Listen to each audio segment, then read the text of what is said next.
सावन में शिवलिंग पर दूध क्यों चढ़ाया जाता है? क्या कारण है दूध चढ़ाने का? भगवान शिव को सावन के महीने में दूध यह सोचकर चढ़ाया जाता है कि वे हमसे प्रसन्न होंगे, हमें उन्नति का मार्ग दिखाएंगे और हमारी मनोकामना सिद्ध होगी। कुछ ज्ञानी लोग शिवलिंग पर दूध चढ़ाने को लेकर गलत अर्थों में लेते हैं और तर्क वितर्क करते हुए बोलना शुरू कर देते हैं, जैसे शिवलिंग पर दूध न चढ़ाएं, दूध को नाली में बर्बाद न करें। जितना दूध शिवलिंग पर भक्त बर्बाद करते हैं वो गरीबों के काम आ सकता है, आदि बातें बहुत चर्चित है। लेकिन दोस्तों, सनातन धार्मिक परंपराओं के पीछे कोई न कोई और कई सारे वैज्ञानिक रहस्य छिपे हुए होते हैं जिन्हें हम जान नहीं पाते हैं, क्योंकि इसकी शिक्षा हमें कहीं भी नहीं दी जाती है। तो आज हम आपको यह रहस्य बताने वाले हैं कि सावन के महीने में शिवलिंग पर दूध क्यों चढ़ाते हैं, इसके पीछे कौन सी कारण छुपा हुआ है। शिवलिंग पर दूध चढ़ाने के धार्मिक कारण और वैज्ञानिक रहस्य को हम आपको बताएंगे। हेलो दोस्तों, मैं हूँ आपका होस्ट और दोस्त संतोष संवरिया और आप सभी दोस्तों का बहुत बहुत स्वागत है मेरे YouTube चैनल पर। तो चलिए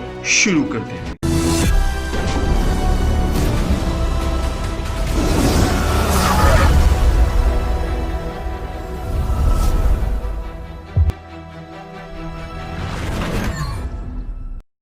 दोस्तों, भगवान शिव एक अकेले ऐसे देव हैं जिनकी शिवलिंग पर दूध चढ़ाया जाता है और ये सिर्फ सावन के महीने में ही दूध चढ़ाने की परंपरा है। अन्य महीने में शिवलिंग पर दूध नहीं चढ़ाया जाता है, सिर्फ जल ही चढ़ाया जाता है। विष्णु पुराण के अनुसार समुद्र मंथन के दौरान विष की उत्पत्ति हुई थी। यह विष दुनिया को समाप्त कर सकता था। दुनिया को बचाने के लिए भगवान शिव ने विष को पी लिया, जिससे उनके शरीर में अग्नि का प्रकोप बढ़ गया। इस अग्नि के ताप को शांत करने के लिए देवताओं ने भगवान शिव को दूध पीने को दिया था। ऐसा करने से शिव जी की विष की अग्नि शांत हो गई। तभी से शिव जी को दूध बहुत प्रिय है। यही कारण है कि भगवान शिव को प्रसन्न करने के लिए शिवलिंग पर दूध चढ़ाया जाता है। यह तो हुआ धार्मिक कारण। अब जानते हैं इसका वैज्ञानिक कारण क्या है। सावन के मौसम में बारिश होने के कारण खेतों, तालाबों, नदियों, नालों, समुद्र तथा हमारे घर के आसपास पानी इकट्ठे हो जाते हैं। ज्यादा पानी होने के कारण घास फूस उगने लगते हैं। इन घासों और बरसाती पानी में कई प्रकार के कीड़े मकोड़े, पतंगे, फफूंदे, जीवाणु, विषाणु, कवक, शैवाल,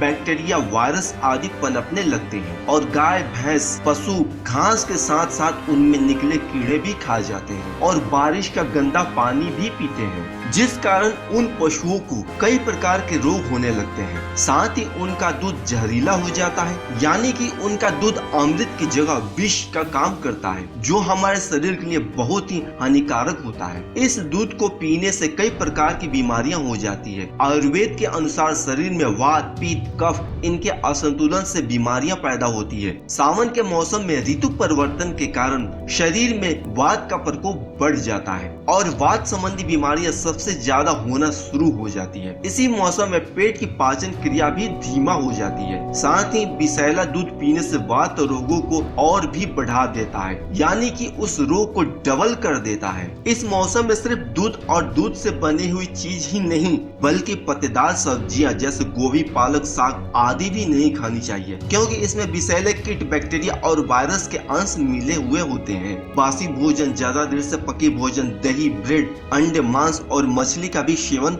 नहीं करना चाहिए, क्योंकि इन भोजनों में भी जल्दी ही फफूंद, बैक्टीरिया, जीवाणु आदि बनने लगते हैं, जिससे आपके शरीर में कई प्रकार की गंभीर बीमारियां होने लगती हैं। यही नहीं, सावन के महीने में अत्यधिक बारिश और जल जमाव के कारण पानी में कई प्रकार के जानलेवा बैक्टीरिया और वायरस पनपते हैं, जिससे पानी दूषित हो जाता है। दूषित पानी पीने से हेपेटाइटिस यानी पीलिया और टाइफाइड जैसे जानलेवा और घातक रोग होने का खतरा सबसे ज्यादा होता है। इस मौसम में जल जमाव के कारण डेंगू और मलेरिया वाले मच्छर सबसे ज्यादा पनपते हैं और इसे काटने के बाद डेंगू, मलेरिया, चिकनगुनिया और चमकी बुखार जैसे जानलेवा बीमारियां होने का खतरा बना रहता है। इसीलिए पानी फिल्टर से छान कर पीना चाहिए और गर्म करके पीना चाहिए। सावन के मौसम में ही स्किन डिजीज यानी सभी प्रकार के चर्म रोग होने का खतरा सबसे ज्यादा रहता है। साथ ही इस मौसम में जेनेटिक रोग पनपने का खतरा भी रहता है और इन रोगों को बढ़ाने में विषैला दूध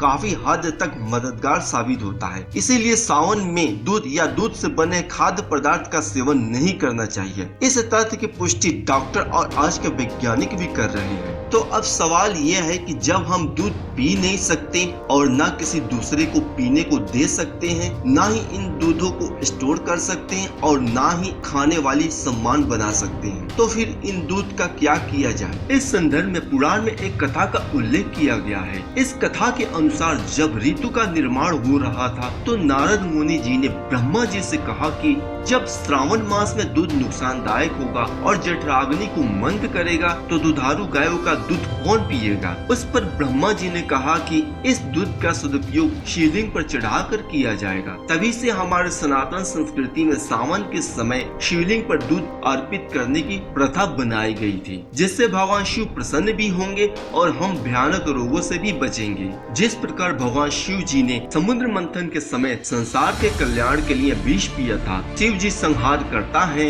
इसीलिए जिन चीजों से हमारे प्राणों का नाश होता है, मतलब जो विष है, वो सब कुछ शिव जी को भोग लगता है। इसीलिए 20 रूपी दूध के दुष्प्रभाव से बचने के लिए यह दूध भगवान शिव को चढ़ा दिया जाता है। दोस्तों, आज का विज्ञान जो बातें रिसर्च करके और खोज कर बता रहे हैं, यही बात हमारे ऋषि मुनियों, हमारे पूर्वजों को हजारों साल पहले ही पता था और हमारे सनातन धर्म ग्रंथों में पहले से ही लिखा गया है। इसमें थोड़ा सा भी अंतर नहीं है और यही बात हमारी धार्मिक परंपरा में पीढ़ी दर पीढ़ी चली आ रही है। बात बहुत छोटी सी है, लेकिन हम भूल जाते हैं कि सनातन धर्म में मानव परंपराएं कहीं न कहीं विज्ञान से जुड़ी हुई होती है। हमारे ऋषि मुनियों के ज्ञान विवेक के आगे आज का विज्ञान की उपलब्धि जीरो है। तो दोस्तों, ये थी आज की जानकारी। उम्मीद करते हैं ये वीडियो आपको पसंद आई होगी। तो मेरे चैनल को सब्सक्राइब करें और इस वीडियो को ज्यादा से ज्यादा लाइक और शेयर करें। तो मिलते हैं नेक्स्ट वीडियो में, तब तक के लिए नमस्कार।